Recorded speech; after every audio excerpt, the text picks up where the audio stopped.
हमारा सौभाग्य है कि आज हमारी इस जो वोट अधिकार यात्रा की दैनिक पत्रकार वार्ता है उसमें सामाजिक न्याय के सभी क्रांतिकारी नेता हम लोगों के साथ हैं। हमारे साथ आज एक ऐसी शख्सियत भी हैं, एक ऐसे समुदाय से आते हैं, ऐसे समुदाय का प्रतिनिधित्व करते हैं कि मर्यादा पुरुषोत्तम राम गंगा के पार उतरने के लिए जिस समुदाय का निहोरा करते हैं, जो 3 पग में समूचे विश्व को नाप सकते हैं, वो मल्ला और केवट का निहोरा करते गंगा के पार के लिए, तो सामाजिक न्याय की क्रांति के नायक मुकेश सहनी जी हमारे साथ हैं। हमारे साथ वो क्रांतिकारी आवाज है जिसके अनुगूण संसद से सड़क तक सुनाई देती है, संजय यादव जी। और एक ऐसी शख्सियत हैं जो राहुल गांधी जी के आदर्श और सिद्धांतों पर चलकर समाज के अंतिम पंक्ति में खड़े हुए लोगों की, किसानों की, नौजवानों की मुखर आवाज हैं। वे जीतू पटवारी जी जो मध्य प्रदेश कांग्रेस कमेटी के अध्यक्ष हैं, और आप ही की बिहार की माटी के लाल, जिनका लोहा, जिनके युवा, जिनका हिंदुस्तान भर में लोहा मानते हैं, अनुपम जी, वो भी हमारे साथ हैं। कम्युनिकेशन डिपार्टमेंट के बिहार के प्रमुख राजेश राठौर जी भी हैं। मैं इस क्रम को प्रारंभ करता हूं मुकेश सहनी जी से कि वे इस पत्रकार वार्ता को संबोधित करें। बहुत बहुत धन्यवाद। सभी पत्रकार बंधु को नमस्कार। आज आप सब जान रहे हैं कि आदरणीय राहुल गांधी जी के नेतृत्व में, तेजस्वी जी के नेतृत्व में हम तमाम महागठबंधन के नेतागण बिहार के 13 करोड़ की आबादी के लिए, हक अधिकार के लिए हम लोग रोड पे उतरे हुए हैं। वोटर समीक्षा की जो मोदी जी के द्वारा जो वोट चोरी करने का जो निर्णय है, उसके खिलाफ में हम लोग उतर रहे हैं साथियों। ये वोट का ताकत जो है, यही हमारा ताकत है साथियों। आज़ादी से पहले ये देश गुलाम था और आज़ादी के बाद बाबा साहब भीमराव अंबेडकर के संविधान ने हम गरीब, पिछड़ा, दलित के एक बहुत बड़ा ताकत वोट का अधिकार दिया है। अगर हमको हमारे पास वोट का अधिकार नहीं होता तो एक मल्ला का बेटा राज्य में मंत्री नहीं बनता। अगर हम गरीब पिछड़े को अगर वोट का अधिकार नहीं होता तो आदरणीय लालू प्रसाद यादव जी बिहार के मुख्यमंत्री नहीं बनते। तो इसलिए साथियों, आज हमारी बात अगर सुनी जाती है, अगर कोई सुनने के लिए मजबूर होता है, इसलिए क्योंकि हमारे पास वोट है। और आज देखिए किस तरीके से मोदी जी संवैधानिक संस्था को अपने कब्जा में कर रहे हैं। अगर वोट चोरी नहीं करना था तो क्यों संवैधानिक संस्था पे वो हाथ मार रहे हैं? जो चुनाव आयोग को नियुक्ति का जो प्रक्रिया, पहले जो तरीका था, पक्ष विपक्ष सुप्रीम कोर्ट के निर्देशानुसार चयन होता था, लेकिन मोदी जी ने उनको बदलकर सरकार का पक्ष कर सरकार सत्ता में जो है उन्हीं के द्वारा चुनाव आयोग को नियुक्ति की जा रही है। तो ये कहीं ना कहीं स्पष्ट हो रहा है कि वोट चोरी हो रहा है। महाराष्ट्र में आपने देखा किस तरीके से वोट बढ़ाकर वहां पे सरकार उन्होंने अपना कब्जा कर लिया। बिहार में भी वो कोशिश कर रहे हैं कि यहाँ पे महागठबंधन को वोट को नुकसान देकर और बिहार में भी हम सरकार बना ले। परसेप्शन ऐसा बनाया जा रहा है कि बिहार में बांग्लादेशी है, पाकिस्तानी है, नेपाली है, तरह तरह के दुनिया के लोग आके बस गए हैं। अभी मैं चुनाव आयोग से पूछना चाहूंगा, जो अभी आपने 65 लाख लोगों को नाम काटा है, उसमें बताइए कितना बांग्लादेशी है, कितना पाकिस्तानी है। लेकिन आपके पास कोई जवाब नहीं होगा। यहाँ पे लोग जो जिंदा है उसको मार दिया जा रहा है। तो ऐसा उनका चुनाव आयोग का है कि कहीं ना कहीं यहाँ पे वोट को चोरी करके सरकार बनाना है। लेकिन आदरणीय राहुल गांधी जी के नेतृत्व में हम लोग मजबूती से पूरे बिहार में लोगों को जागरूक कर रहे हैं, हर जाति समुदाय के बीच में जा रहे हैं और लोगों का भरपूर हम लोगों को समर्थन प्राप्त हो रहा है। इसलिए आने वाला समय में हम लोग मजबूती से लड़ाई लड़ेंगे और बिहार में भी सरकार बनाएंगे। बिहार में भी आप देख रहे हैं कि नीतीश कुमार जी अस्वस्थ हो चुका है और बिहार के जो अफसर जो है वो अफसरशाही हो चुका है। अफसर जो अपने आप को बिहार का मुख्यमंत्री बने हैं। आज हर एक काम जो है वो बगैर पैसे का नहीं होता है। आज वोटर लिस्ट के लिए 12 डॉक्यूमेंट का जो नाम उन्होंने बताया, उसके लिए आज गांव-गांव में जाइए, बूढ़ी माता, गरीब, किसान सभी लोग जाके एसडीओ बीडीओ के सामने धक्का खा रहे हैं। अब बगैर पैसा दिए उनको ना जाति प्रमाण पत्र बन रहा है, ना उनका कोई डॉक्यूमेंट बन रहा है। तो इसके लिए हम लोग मजबूती से लड़ाई लड़ रहे हैं और बिहार में मोदी जी को वोट चोरी करने के लिए हम लोग नहीं देंगे।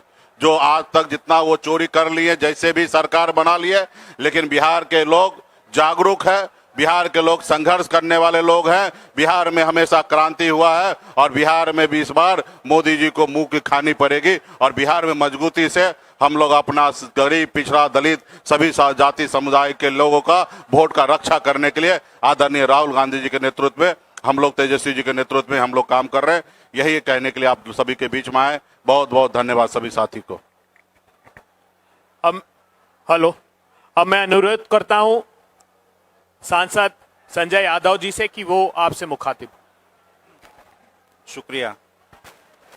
साथियों, आप देख रहे हैं कि पिछले 6 दिन से लोकसभा में नेता प्रतिपक्ष आदरणीय श्री राहुल गांधी जी, बिहार विधानसभा में नेता प्रतिपक्ष आदरणीय श्री तेजस्वी यादव जी, आदरणीय श्री मुकेश सैनी जी, दीपांकर भट्टाचार्य जी और हमारे महागठबंधन के सभी साथी वोटर अधिकार यात्रा में बिहार के हर गली गली, शहर शहर और घर घर घूम रहे हैं और जो रिस्पांस मिल रहा है इस यात्रा का वो तो अवर्णनीय है। आज प्रधानमंत्री जी का बिहार की धरती पे दौरा था। उन्होंने, और आप 5 दिन से जो मैंने कहा कि यात्रा की हम बात कर रहे हैं, तो बिहार की महान जनता ने इन 6 दिनों में अपना हलफनामा जनता की अदालत में दायर कर दिया है। और क्या जनता ने, बिहार की जनता ने हलफनामा दायर किया है? बिहार की जनता कह रही है कि ये वोट चोरी से चुने हुए प्रधानमंत्री हैं और वोटों की चोरी से बनी हुई ये डबल इंजन सरकार है। और उस हलफनामे में जनता ने कहा है कि ऑपरेशन सिंदूर के बाद प्रधानमंत्री ने साबित किया है कि वो एक कमजोर प्रधानमंत्री हैं। और उसी जनता के हलफनामे पर आज प्रधानमंत्री जी ने स्वयं हस्ताक्षर किए हैं। मैं ये बात क्यों कह रहा हूँ? क्योंकि उन्होंने, प्रधानमंत्री जी ने कहा है कि घुसपैठिए घुस गए हैं। साथियों, आप ये बताइए कि 11 साल से प्रधानमंत्री जी इस देश के सर्वे सर्वा हैं, उनके गृह मंत्री हैं 11 साल से। 20 साल से बिहार में एनडीए की सरकार है, कुछ महीनों को छोड़ दें तो इसका मतलब आप कमजोर हैं, आप नाकाबिल हैं, आपको गवर्नेंस की समझ नहीं है। फिर बिहार में कहां से घुसपैठिए आ गए? अगर आ गए तो उसके दोषी आप हैं। फिर आपने बात की डेमोग्राफी मिशन की, तो प्रधानमंत्री जी शायद आपको बिहार की डेमोग्राफी की जानकारी नहीं है। बिहार देश का सबसे युवा प्रदेश है। 18 साल से लेकर 23 वर्ष की आयु के बात करें तो बिहार की 58% आबादी 18 से 25 साल की है।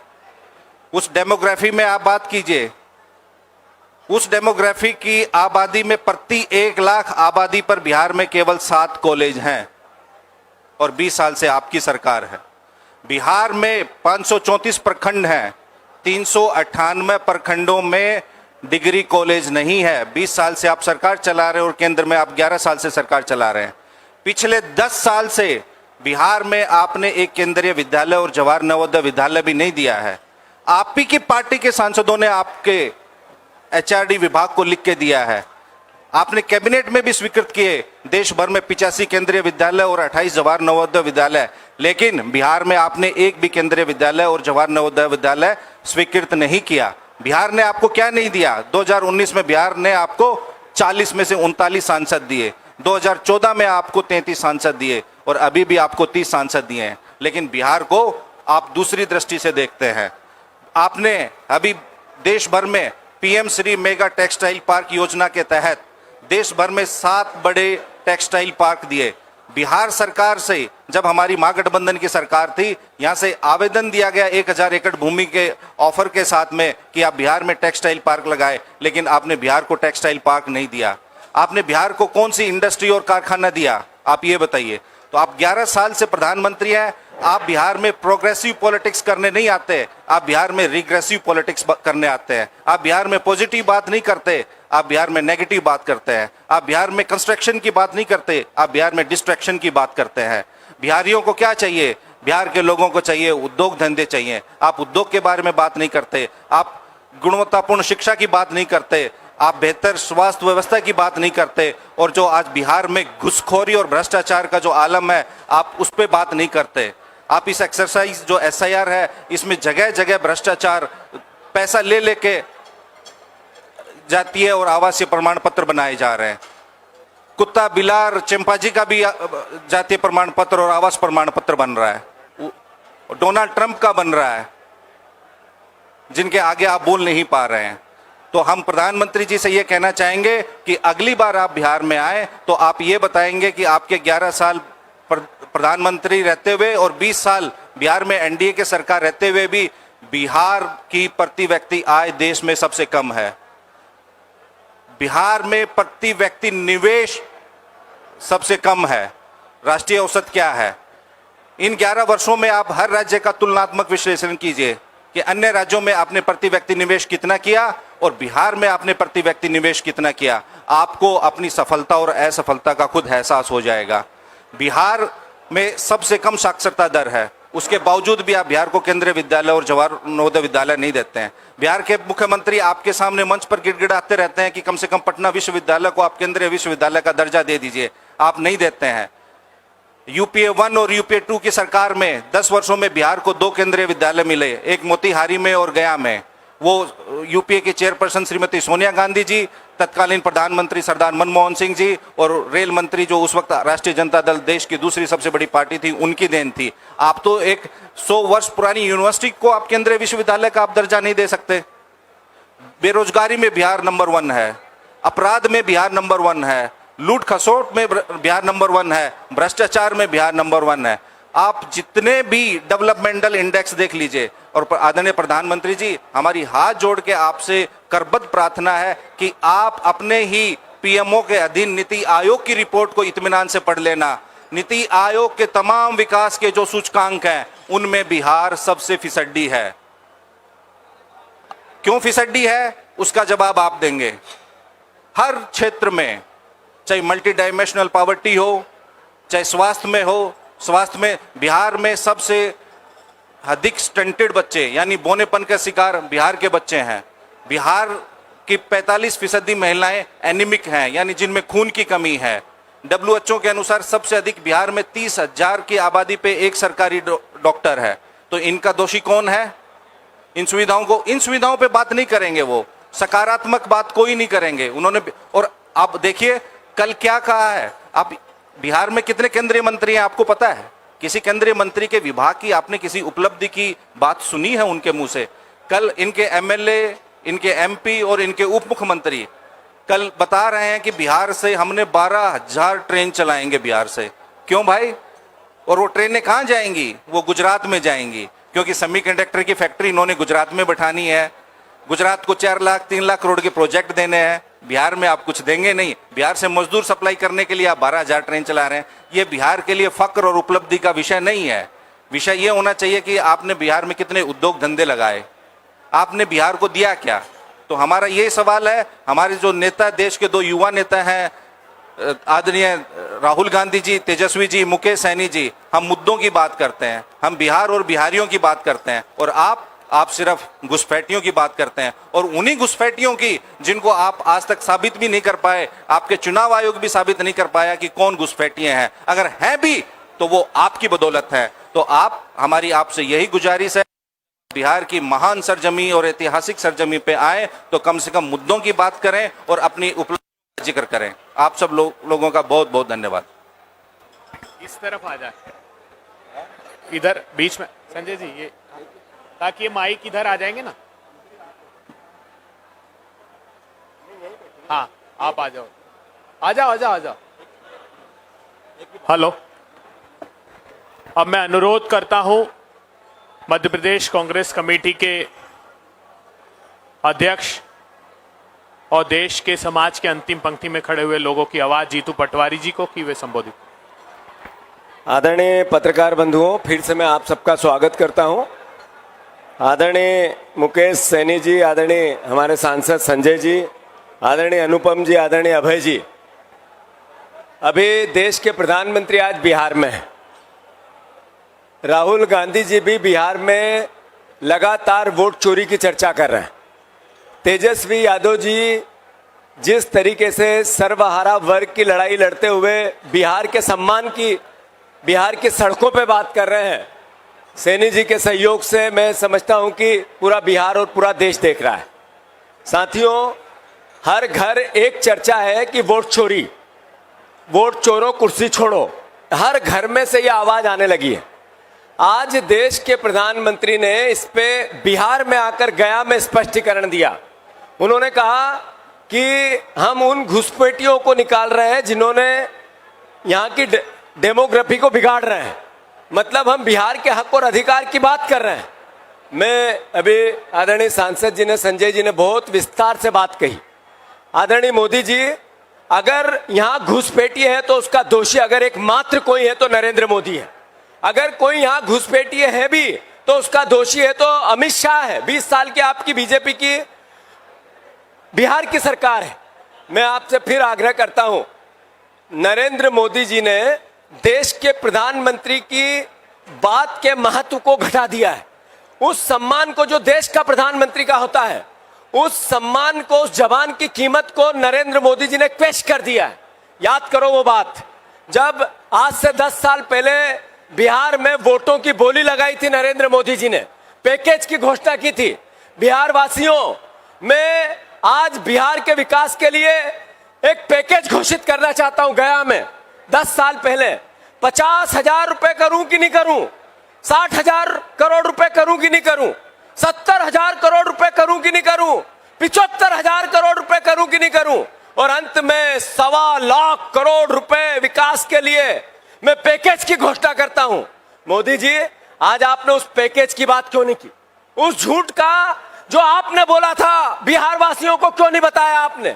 मैं मोतिहारी की उन चीनी मिलों की चीनी से चाय मीठी करके पी के जाऊंगा जब मेरा संकल्प पूरा होगा।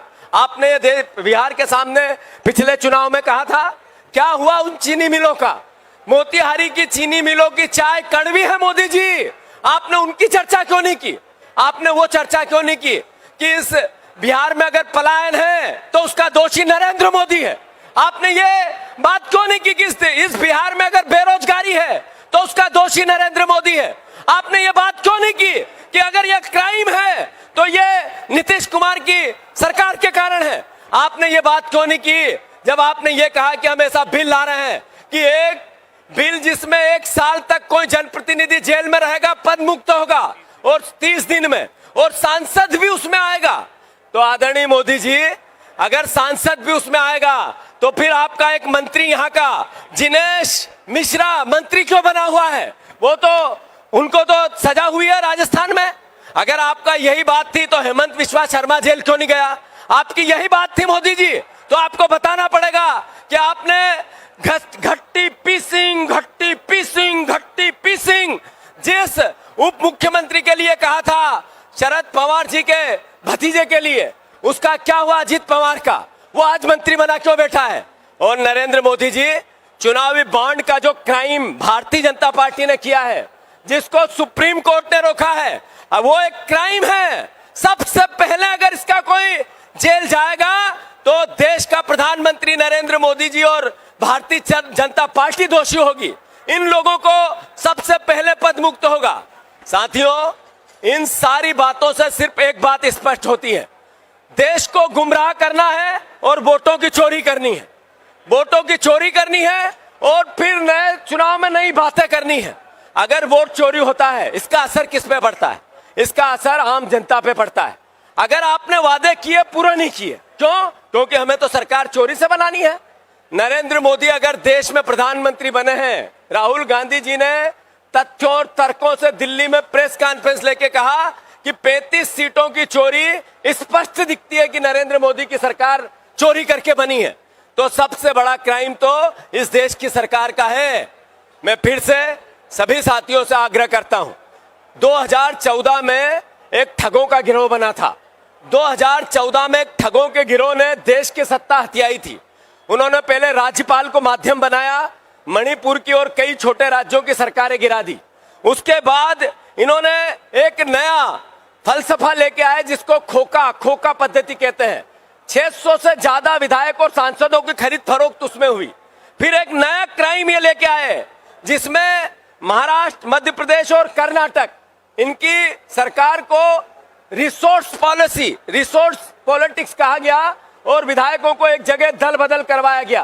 फिर उसके बाद एक नई पॉलिटिक्स आदरणीय मोदी जी लेके आए हैं कि चुनाव आयोग के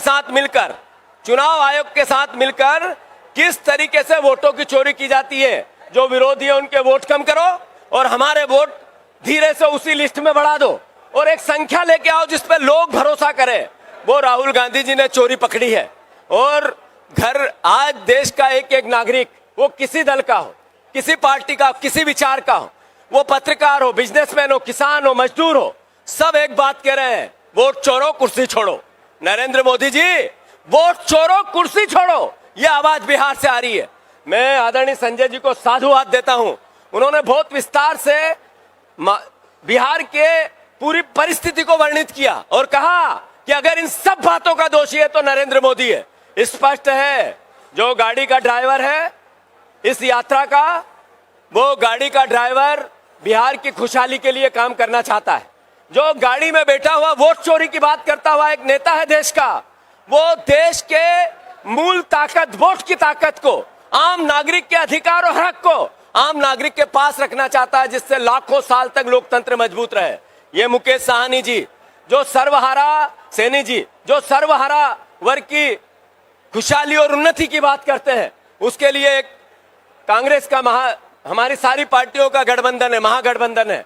100% जनता चिल्ला के बोल रही है चुनाव आए और महागठबंधन की विजय हो। इस भावना के साथ मैं बिहार की जनता से आग्रह करना चाहता हूं कि 65 लाख वोट अगर यहां से काटे हैं और नरेंद्र मोदी कह रहे हैं कि ये घुसपैठियों के वोट काटे जा रहे हैं, तो इसमें गरीबों के क्यों काटे जा रहे हैं?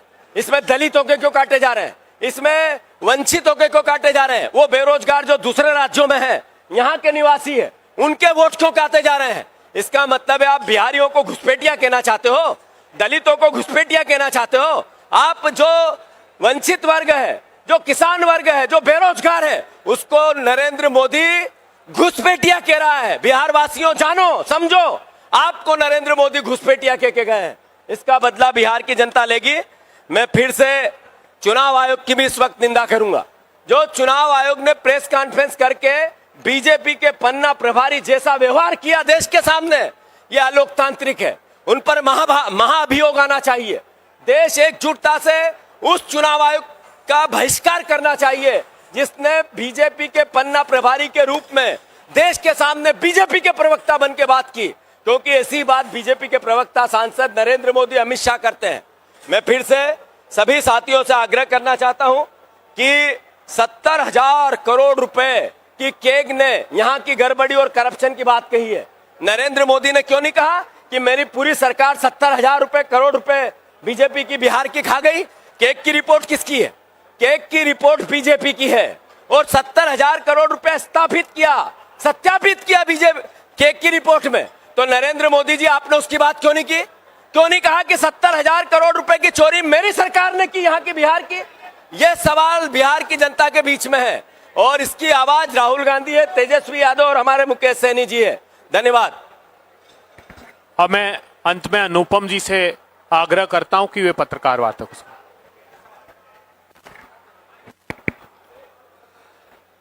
धन्यवाद अभय जी। नहीं ठीक है, नहीं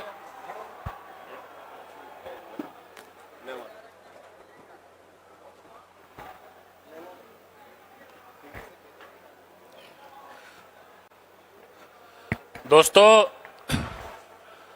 हम सब जानते हैं कि भारत दुनिया का सबसे युवा देश है और यह सिर्फ बोलने वाली बात नहीं है, इसके पर्याप्त आंकड़े हैं हमारे पास। भारत दुनिया का सबसे युवा देश है और बिहार भारत का सबसे युवा प्रदेश है। बिहार की जब जब बात हो तो लाजमी सी बात है कि युवाओं की बात प्राथमिकता से, प्रमुखता से होनी चाहिए। और जब हम युवाओं की बात करते हैं तो उन मूलभूत मुद्दों पे बात होनी चाहिए जो बिहार के लोगों के भविष्य को बेहतर बनाने की क्षमता रखते हैं। पढ़ाई का मुद्दा, कमाई का मुद्दा, दवाई का मुद्दा, सामाजिक न्याय का मुद्दा, ये सब वो मुद्दे हैं जो बिहार के सबसे बड़े मुद्दे हैं और युवाओं के मुद्दे हैं। लेकिन इन सब पैमानों पे जो तथाकथित डबल इंजन की सरकार है, उसने ऐसी परिस्थिति बना दी है कि आज बिहार का कोई परिवार नहीं होगा जिसका कोई बच्चा, भाई, पिता मजबूरी में पलायन कर रहा हो। मजबूरी में, ये नहीं कि बहुत अच्छे अवसर मिल रहे हैं इसलिए जा रहा है। बिहार के लोग देश के अलग अलग शहरों के लेबर चौक को सुशोभित करने को विवश हैं। ऐसी स्थिति बना दी गई है कि बिहार आज हमारे देश का चीप लेबर सप्लायर जोन बन गया है। किन लोगों ने बनाया है और क्यों बनाया है, जब हम इसकी बात करेंगे तो समझ में आएगा कि वोट चोरी क्यों हो रही है।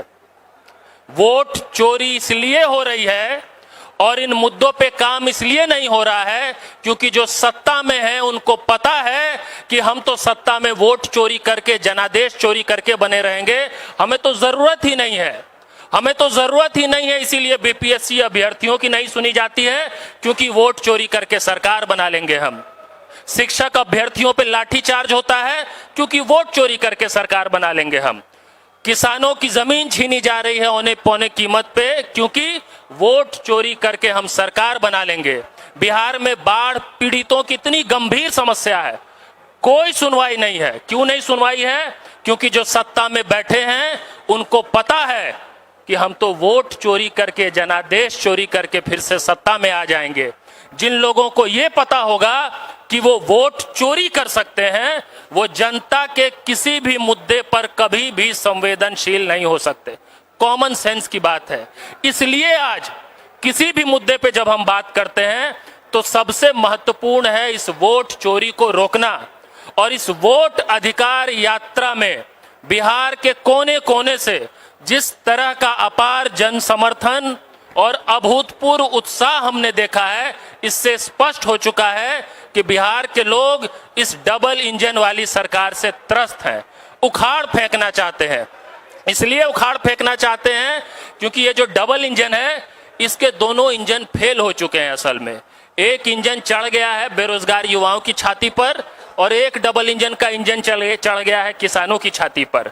और महागठबंधन ने, इंडिया अलायंस ने बिहार में पलायन, बेरोजगारी को इतना बड़ा मुद्दा बना दिया कि सत्ता में बैठे ये तथाकथित डबल इंजन वाले वोटर गहन पुनरीक्षण के नाम पे क्या कर रहे हैं आप समझिए।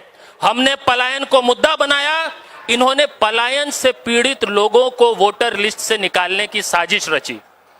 किनका नाम बाहर हो रहा है?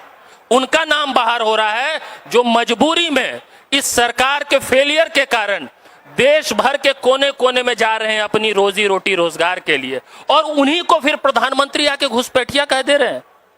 अरे भाई, यहां बैठे कितने लोग हैं, किसके घर से कोई बाहर जाके नौकरी रोजगार नहीं कर रहा होगा, और अगर आपका वोट नाम कट गया होगा सिर्फ इस कारण से क्योंकि आप पिछले 2 महीने से 2.5 महीने से बिहार में नहीं थे, तो आप घुसपैठिया हैं। बिहार के प्रवासी लोगों को, जिनको मजबूरी में देश भर में भटकना पड़ रहा है, उसको नरेंद्र मोदी ने घुसपैठिया कहा है। किसको घुसपैठिया कहा है? जिसका नाम वोटर लिस्ट से कटा है। किसका नाम वोटर लिस्ट से कटा है? जो इस वक्त बिहार के बाहर थे। क्यों बाहर थे? क्योंकि उनको मजदूरी करना है, रोजी रोटी रोजगार के लिए बाहर रहना है। और बिहार में यह संस्कृति है, हम सब बिहारी हैं, जानते हैं। आप साल भर भले बाहर रहें, लेकिन शादी ब्याह में, पर्व त्योहार में और उससे भी ज्यादा जरूरी चुनाव में हर आदमी अपने गांव आता है, अपने घर आता है और वोट देता है। इस सरकार ने साजिश रच के उन लोगों का वोट का अधिकार छीना है जिनको पहले मजबूर किया है देश भर में भटकने के लिए, ये बिहार के हर परिवार तक आपके माध्यम से ये बात जानी चाहिए कि बिहार के लोगों को जिनको पलायन के लिए विवश किया गया, उसको आज नरेंद्र मोदी ने घुसपैठिया कहा है। उनको कोई अधिकार नहीं है घुसपैठिया कहने का, चाहे प्रधानमंत्री बन जाए या बादशाह बन जाए। और उनको इस चुनाव में बिहार का हर वोटर सजा देगा। अगर सजा देगा तो सिर्फ इस एक बात का कि आपने बिहारियों को घुसपैठिया कैसे कह दिया। धन्यवाद। साथियों में अंततः डॉक्टर गिरीश सीपीआई के राष्ट्रीय सचिव जी से अनुरोध करता हूं कि वे संक्षिप्त में पत्रकार वार्ता को सुनें। धन्यवाद साथियों, बहुत ही संक्षेप में 2-3 बातें करूंगा। 2 दिन से मैं इस यात्रा में हूं और मैंने जो मंजर देखा है, 76 और 77 के दौरान एक आंदोलन चला था, जिस तरह की भीड़ उस आंदोलन में उमड़ रही थी, उससे कहीं ज्यादा भीड़ इस आंदोलन में मैंने देखी है अपनी खुली आंखों से। और ये भीड़ मैनेज्ड नहीं है कि वाहनों में भर के लाई गई हो या किसी अन्य साधन से जुटाई गई हो। मैं देख रहा हूं चट्टी पर, चौराहे पर, गांव के किनारे, सड़कों के किनारे अपने आप स्वतः स्फूर्त ढंग से तमाम लोग खड़े हुए इस यात्रा का इंतजार कर रहे हैं। इसका कारण ये है कि आज ये हिंदुस्तान में और बिहार में खास तौर पर ये नैरेटिव जनता के बीच सेट हो गया है कि वोटों की चोरी से ये सरकारें भारतीय जनता पार्टी की बन रही हैं। चंडीगढ़ में मेयर के चुनाव में वोटों को इधर से उधर करते हुए सबने टीवी पर देखा। अभी कर्नाटक के नाम पर तो भंडाफोड़ी हुआ, महाराष्ट्र के चुनाव में हुआ, उत्तर प्रदेश के उपचुनावों में हुआ, लोकसभा के चुनाव में हुआ। लोगों ने खुली आंखों से देखा किस तरह से वोटों की चोरी हो रही है। और ये सरकार लोकमत के बल पर नहीं बल्कि चोरी के बल पर सत्ता में आ रही है। इनकी लोकप्रियता का भी मूल्यांकन लोकसभा चुनाव में हो गया था, जब इन्होंने नारा दिया था अब की बार 400 पार, और देश की जनता ने इन्हें 240 पर समेट दिया था। तो इनकी लोकप्रियता तो अब गई। अब तो बदलाव की बयार बह रही है। जो गरीब लोग, आधी पोशाक पहने लोग सड़कों के किनारे खड़े हैं, मैं उनकी आंखों में झांक कर देखता हूं तो मुझे लगता है कि वो इस गठबंधन से, महागठबंधन से एक बड़ी उम्मीद बांधे हुए हैं।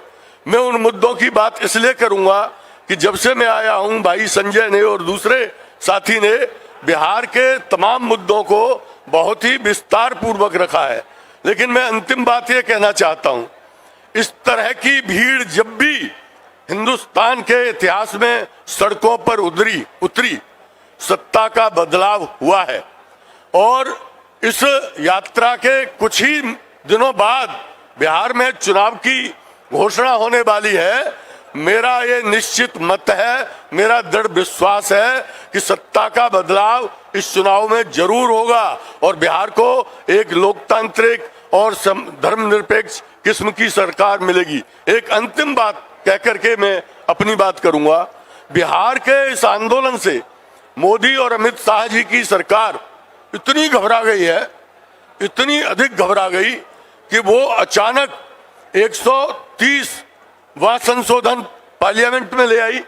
एक रात पहले तक किसी को ये मालूम नहीं था। ये विपक्ष के मुख्यमंत्रियों को, इस विपक्ष के नेताओं को, सांसदों को, विधायकों को सत्ता से या पद से डिसलॉज करने की साजिश है, जिसे ये मोदी सरकार कर रही है। हमारा ऐसा विश्वास है कि इंडिया गठबंधन की क्रीम यहां बैठी हुई है।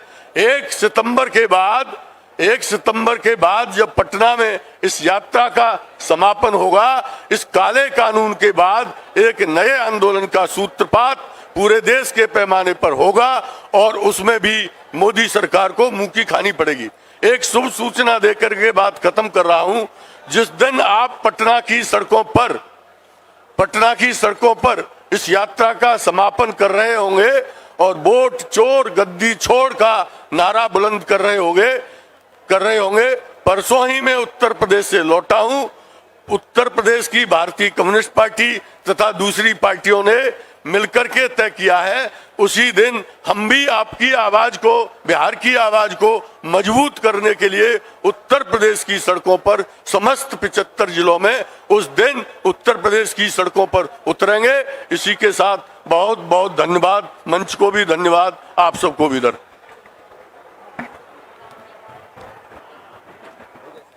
है ही नहीं, हो ही नहीं।